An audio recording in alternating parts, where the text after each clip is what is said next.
السلام علیکم ورحمۃ اللہ وبرکاتہ۔ اعوذ باللہ من الشیطان الرجیم، بسم اللہ الرحمن الرحیم۔ یا ایہا الناس اعبدوا ربكم الذي خلقكم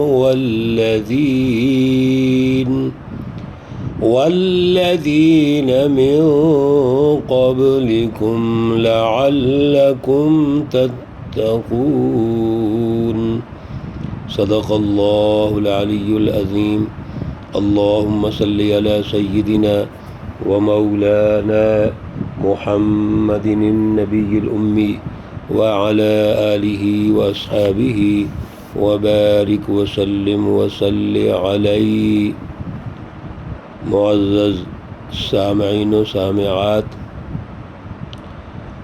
سورۃ البقرہ پارہ نمبر 1 آیت مقدسہ نمبر 21 ہے۔ اللہ رب العزت اس آیت مقدسہ کا فہم اور شعور عطا فرمائے اور عمل کی توفیق اور صلاحیت عطا فرمائے۔ پہلے 2 رکوع میں اللہ رب العزت نے 3 جماعتوں کا تذکرہ ارشاد فرمایا، اور جب سورۃ البقرہ کا آغاز ہوا تھا تو وہاں پر یہ بات واضح کر دی اللہ رب العزت نے ارشاد گرامی کے ذریعے سے کہ ذالک الکتاب لا ریب فیہ، یہ کتاب مقدس جس کا مطالعہ آپ کرنے لگے ہیں، یہ الکتاب، یہ اللہ رب العزت کی بڑی مقدس وہ کتاب ہے جس میں قوانین ہیں، ضابطے ہیں، اللہ رب العزت کا فرمان ہے، یہ فرمان شاہی ہے، یہ باقاعدہ آرڈیننس ہے۔ لہذا اس کو پڑھنے سے پہلے یہ یقین کر لیجئے کہ لا ریب فیہ، اس میں کوئی شک نہیں ہے۔ ایک سوال پیدا ہو سکتا تھا کہ اس کتاب مقدس کا فائدہ کس کو ہوگا؟ اللہ رب العزت نے اس کا جواب خود ارشاد فرما دیا کہ سب سے پہلے تو یہ ہے کہ اس میں شک نہیں ہے۔ دوسری بات یہ ہے کہ ہدا ہے، رہنمائی ہے، اور رہنمائی وہی ہوتی ہے جو ہر اعتبار سے مکمل ہو۔ تیسری بات یہ ہے کہ للمتقین، یہ متقین کے لیے ہے، جن میں طلب ہے، جن میں اللہ کی رضا ہے، اللہ کا خوف ہے، اللہ کا شعور رکھتے ہیں، جو اللہ رب العزت کی بالادستی چاہتے ہیں، اپنا سسٹم، اپنا جو تمام نظام زندگی ہے یا سوسائٹی کی ترتیب و تشکیل ہے، وہ اللہ کے اس فرمان کے مطابق کرنا چاہتے ہیں، ان کے لیے یہ بہت بڑی ہدایت ہے۔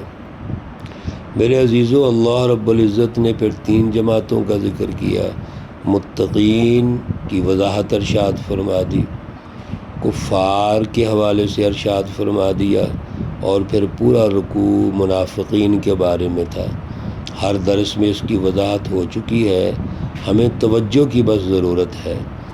آج تیسرے رکوع کے آغاز میں ایک آیت ہم نے ابھی تلاوت کی ہے، کچھ اہم پوائنٹس ہیں جس پہ توجہ رکھنی ہے۔ پھر اللہ رب العزت یا ایہا الناس سے خطاب فرماتے ہیں کہ اے لوگو۔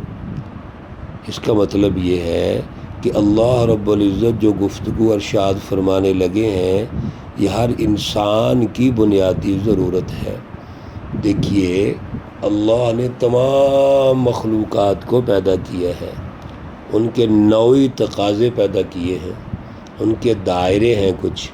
انسان کا دائرہ کیا ہے؟ انسان کا دائرہ یہ ہے کہ کہ یہ انسان اللہ نے اس میں عقل رکھی، دماغ رکھا، اعلیٰ دل رکھا ہے، لہذا یہ انسان اللہ کے قریب ہو۔ اس انسان میں تو اللہ کی پہچان کا ہونا بہت ضروری ہے۔ اگر یہ فرشتوں سے بہتر ہے، یہ انسان فرشتوں سے بہتر ہے انسان بننا، مگر اس میں ہوتی ہے محنت زیادہ۔ بھائی انسان وہ انسان جو اللہ کے فرمان کو فرمان شاہی مانتے ہیں، جو سسٹم کو سمجھتے ہیں، اللہ سے شعوری تعلق رکھتے ہیں، قلبی تعلق رکھتے ہیں، تو یہ تو انسان کی بنیادی فطرت ہے۔ انسان کا معنی ہی پیار کرنے والا ہے۔ اللہ نے تو اس انسان کو اشرف المخلوقات پیدا کیا ہے، لہذا اللہ نے یہاں پر انسانوں کو خطاب کیا، یا ایھا الناس، اے لوگو۔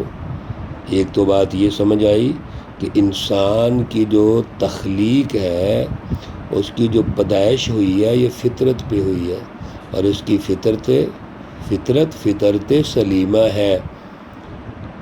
آگے اللہ رب العزت سارے انسانوں سے ایک مطالبہ کرتے ہیں، اعبدوا، تم عبادت کرو، فعل امر کا صیغہ ہے یہ، ربکم، اپنے رب کی۔ اور رب کی وضاحت پیچھے ہم سورۃ الفاتحہ میں کر چکے ہیں، الحمدللہ رب العالمین۔ رب کس کو کہتے ہیں؟ رب تو وہ عظیم ہستی ہے، عظیم المرتبہ، اللہ رب العزت کی ذات اقدس ہے، جو انسانوں کی پرورش کرنے والے ہیں، مخلوقات کی پرورش کرنے والے ہیں، بلکہ ذرے ذرے کی پرورش کرنے والے ہیں۔ اور پرورش بھی کیسی ہے؟ جو تمام تر نقائص کو دور کر کے، خامیوں اور کمزوریوں کو دور کر کے انسانوں کو ترقی دینا چاہتے ہیں، معاشروں کو ترقی دینا چاہتے ہیں، کائنات کو ترقی دینا چاہتے ہیں۔ یہ اللہ کی ذات اقدس ہے، تو پھر اس کی عبادت تو بنتی ہے نا۔ اور اس مخلوق سے اللہ نے یہ مطالبہ کیا ہے جس میں اللہ نے عقل و دماغ اور دل رکھ دیا ہے، اعبدوا، تم عبادت کرو۔ یہاں ایک دو باتیں ہلکی ہلکی سمجھ لیجئے۔ ایک تو ہے عبادت، بندگی کو کہتے ہیں، اللہ کی غلامی کو کہتے ہیں، اور غلامی جز وقتی نہیں ہوتی، ہمہ وقتی ہوتی ہے۔ غلامی ہر اعتبار سے ہے، ہماری سوچ بھی اللہ کے تابع ہو، ہمارا دل دماغ اللہ کے تابع ہو، اور ہمارا سسٹم بھی اللہ کے تابع ہو، ہمارا سماجی سٹرکچر، ڈھانچہ، سیاسی اور معاشی ڈھانچہ اللہ کے تابع ہو۔ یہ ہے عبادت۔ اور عبادت یہ جو ہم نماز پڑھتے ہیں یا ارکان اسلام وغیرہ ہیں، عبادت کے طریقے ہیں میرے عزیزو، یہ تو اس سچی جماعت کو نمایاں کرنے کے کچھ طریقے ہیں، تربیت کے ذرائع ہیں یہ۔ باقی تو عبادت وہی ہے جو میں عرض کر رہا ہوں، اللہ کی غلامی ہے۔ جب اللہ کی غلامی ہوگی تو کسی اور کی ہوگی؟ جب ہم نے اللہ اکبر کہہ دیا، اذان میں اللہ اکبر، نماز شروع کرتے ہیں تو اللہ اکبر، کیا مطلب ہے اس کا؟ اللہ سب سے بڑا ہے۔ تو پھر دنیا میں اور کون بڑا ہو سکتا ہے؟ کیا ہماری خواہشات بڑی ہو سکتی ہیں؟ کیا ہمارا مال بڑا ہو سکتا ہے؟ کیا ہمارا رتبہ بڑا ہو سکتا ہے؟ کچھ بھی نہیں۔ تو عبادت کرو رب کی، اور رب بھی کون ہستی ہے؟ الذی خلقکم والذین من قبلکم۔